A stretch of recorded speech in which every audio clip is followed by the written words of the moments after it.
Reka nanjye nongere mbasuhuze uyu munsi muri menya n'uyu usobanukirwe n'uwo ari we y'uyu munsi. Tugiye kugaruka ku buzima bw'ikirangirire Tupac Omar Shakur, uyu nguyu abenshi batanatinya no kwita umwami w'injyana ya hip hop.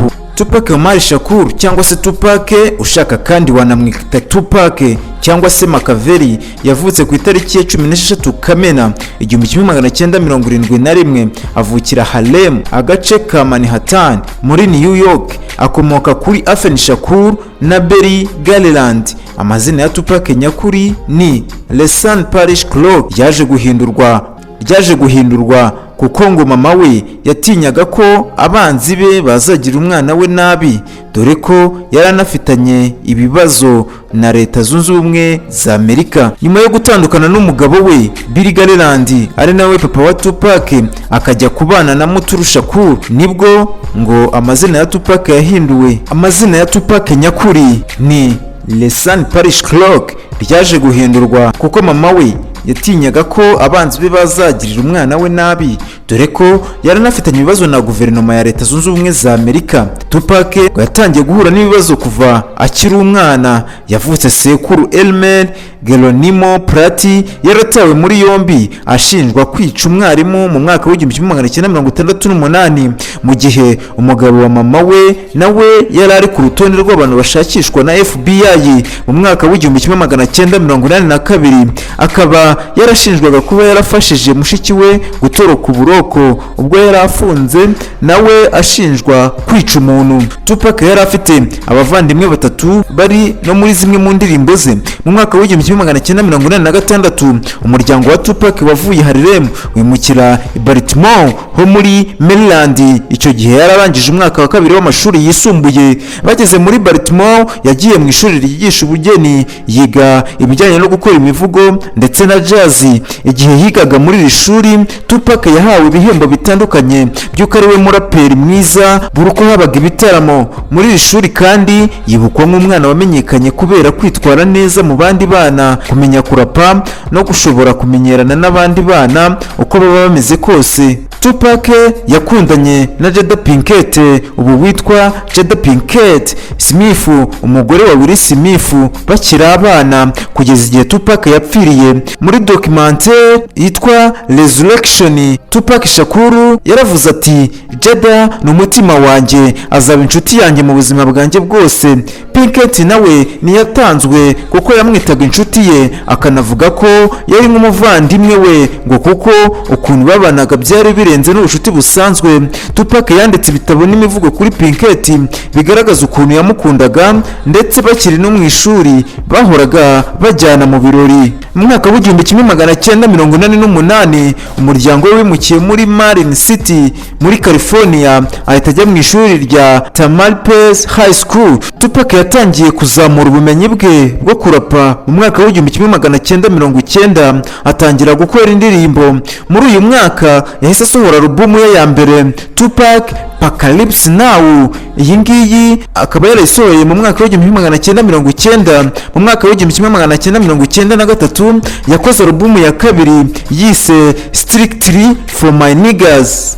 Mu mwaka w'1993 yakoze itsinda ryari ririmo Big Sky, Mokadoshisi, umuvandimwe we Moprem Shakur na Rated L. Iri tsinda bakoranye alubumu imwe, Tag Life Volume 1, mu mwaka w'1994, ikaba yarakunzwe cyane.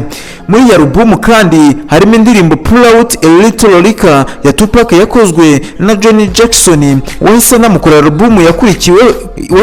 alubumu yakurikiyeho yitwa All Eyes on Me. Umuziki wa Tupac wibandaga cyane ku birabura, ubwigenge, akarengane, ubukene n'ubugome bw'abapolisi. Bamwe mu bantu Tupac yashakaga kwigana harimo William Shakespeare, Nicole Machiavelli, Donald Goines, Sam Tizu, Kurt Vonnegut, Mickey Hare, Bakinuni, Maya Angelou, Alice Walker na Khalil Gibran nk'uko yabigaragazaga mu ndirimbo ze. Tupac nta dini na rimwe yemeraga, gusa zimwe mu ndirimbo ze nka On God Can Judge Me ni imwe mu mvugo ze zigaragaza ko yemeraga Imana. Tupac yagiranye ibibazo bitandukanye na leta, akenshi akaba yarabazwaga amagambo ari mu ndirimbo, kenshi wasangaga avuga abagabo b'abirabura.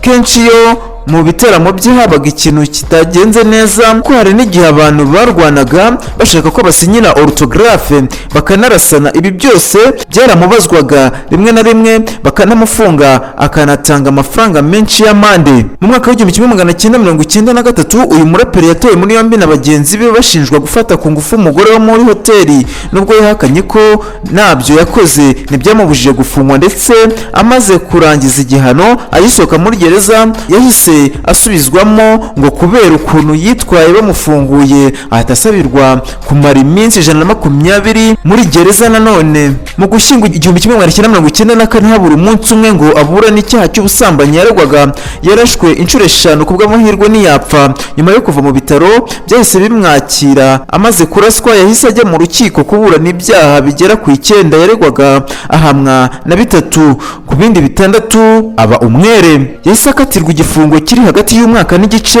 n'imyaka 4 n'igice kubera icyaha cy'ubusambanyi cyari cyamufashe. Kuva mu mwaka w'1995 yakoraga igihano mu buroko, anasohora alubumu Me Against the World yabaye iya mbere kuri Billboard. Undi muntu wakoze alubumu igakundwa kandi ari muri prison nyuma ya Tupac ni Lil Wayne. Ngo Tupac igihe cyose yari ari mu buroko bagenzi be bamubwiraga ibya Illuminati. Hari amwe mu magambo atangaje Tupac yavuze mbere yuko yitaba Imana, aho yavuze ati nizera ko iyo ukoze ikibi kikugarukira, ku bw'ibyo ikibi cyose nakoze ngiye kubona ingaruka zacyo, ariko mu mutima wanjye ndumva nkora ibyiza, bityo ndumva ameze nk'ugiye kujya mu ijuru. Nimara gutabaruka abantu bazamenya ibyo navugaga. Aya ni amwe mu magambo Tupac yavuze mbere yuko yitaba Imana. Mu gitondo cyo ku itariki ya 7 z'ukwa 1996 yazindutse yerekeza mu mujyi wa Las Vegas ubarizwa muri leta ya Nevada kugira ngo abashe gukurikira umukino wa box warimo guhuza inshuti ye Mike Tyson na Bruce Seldon. Akigera Las Vegas mu masaha y'amanywa yahise afata icyumba muri hoteli izwi cyane nka Luxor Hotel Casino. Uyu murwano wari witezwe n'abantu benshi ku buryo MGM Grand Hotel yari kuberamo yari yakubise yuzuye. Tupac akaba yari yazanye na boss we Marion Sugar Knight, umwe mu bashinze studio Tupac yakoreragamo ibihangano bye ngo birebere uwo mukino. Tupac hamwe n'abari bamuherekeje aribo Sugar Knight, murinzi we Frank Alexander ndetse n'indi nshuti imwe ya Sugar Knight bafashe imyanya mu gice cy'abiyubashye, aho umwanya umwe wishyurwaga amafaranga $1,000. Hashize iminota 2 gusa nk'umurabyo Mike Tyson yateye igipfunsi cy'akataraboneka Bruce Seldon ahita agwa hasi, umukino urangira utyo. Iyi nayo yahise ijya mu mateka nk'imwe muri kawo zihuse zabayeho mu mateka ya boxing. Abantu batangiye gusohoka banyuranyuranamo, bamwe bijujuta. Tupac, Sugar Knight ndetse n'abo bari kumwe batangiye gusohoka, nabo bageze ku muryango habayeho kurwana gutunguranye hagati ya Tupac n'abo bari kumwe, aho bacakiranye na Orlando Anderson, umusore w'umuraperi wo mu gace ka Compton i California, hamwe n'inkoramutima ze. Imirwano yahagaritswe n'abarinzi ba hoteli. Ku bw'amahirwe Tupac aterekeza mu cyumba cye cya hoteli aho yari asanze fiance we Kadadi Jones. Amaze guhindura imyambaro, Tupac na Sugar Knight bahise berekeza mu gace ka Paradise Valley mu mujyi wa Las Vegas kuri villa y'akataraboneka ya Sugar Knight.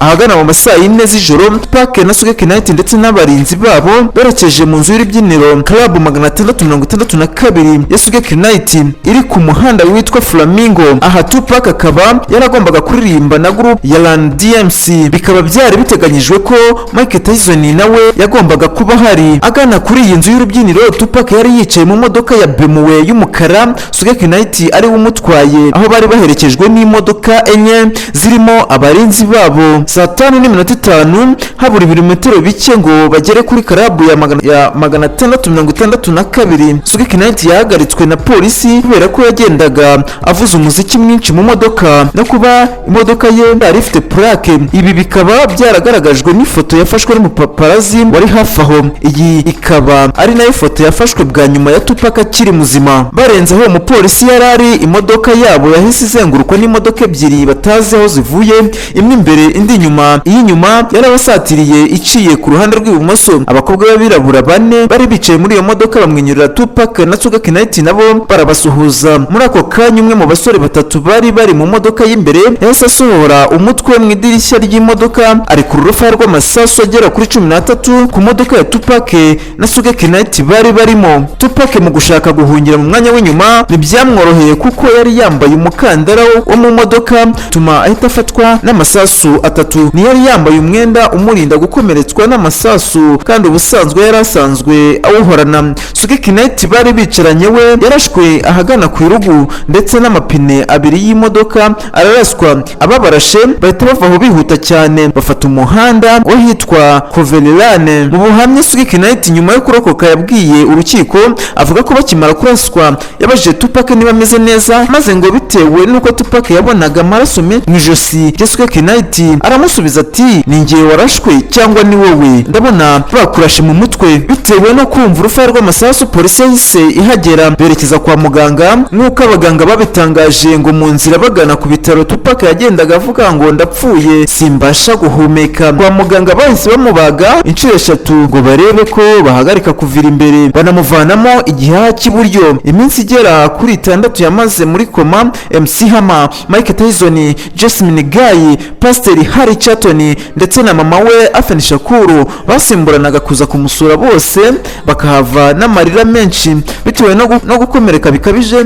Kuwa gatanu tariki ya 13 z'ukwa 9 saa 10 z'ijoro zirenzeho iminota 3 Tupac Shakuru yashizemo umwuka. Umuntu wishe Tupac ntiyashakishijwe cyane kuko umuryango utabishatse, gusa bakeka ko yishwe n'abigeze kumurasa mbere n'ubundi ariko napfe. Ubuzima bwe bwatumye habaho abitwa Tupastas mu mihanda ya Brazil. Ibikuta byo kumwibuka byubatswe ahantu hatandukanye muri Espagne, Ubudage na Brazil, ndetse no kwambara bandana ku rubyiruko rwo muri Afurika y'Epfo n'ahandi bikorwa nk'urwibutso rwa Tupac. Nubwo Tupac atakiriho harakibazwa n'ubu ikishi nyuma y'urupfu rwe. Umwe mu bari inkoramutima ze Yafeo Kadafi Fara wari mu bari bamuherekeje igihe yaraswaga yavuze ko yari yiteguye gutanga ubuhamya kuko yiboneye abarashe, ariko nyuma y'amezi 2 atangaje ibyo umurambo we waje gutoragurwa i New Jersey. Tupac yavugaga ko Imana ari yonyine ikwiye kumucira urubanza. Bamwe bavuga ko Tupac yaba yarishwe n'abagangista bagenzi be. Ku rundi ruhande hakekwa Sugar Knight yaba yari yihishe inyuma y'urupfu rwa Tupac kubera umwenda w'ikirenga yari amubereyemo, ariko uyu yakunze kubihakana avuga ko ari ukumushinyagurira. Abandi kandi nibashira amakenga itsinda rya Bad Boys ryo muri New York ryari riri kumwe n'uwo bita Sean John Combs wamenyekanye cyane nka Puff Daddy cyangwa se P Diddy. Ibi bakaba babivuga bitewe n'ubwumvikane buke bwari hagati ya Tupac ndetse na Christopher Wallace uzwi ku izina rya Notorious B.I.G. Abandi bati Tupac yashatse kwigana Elvis Presley ntiyapfuye ahubwo arihishe. Reka nanjye mbashimire mwese twabanye muri Menya n'uyu munsi, nge wayibagezagaho na Louis Patrick Muhirwa. Mukomeze kuryoherwa n'ikiganiro Sunday Talent Show.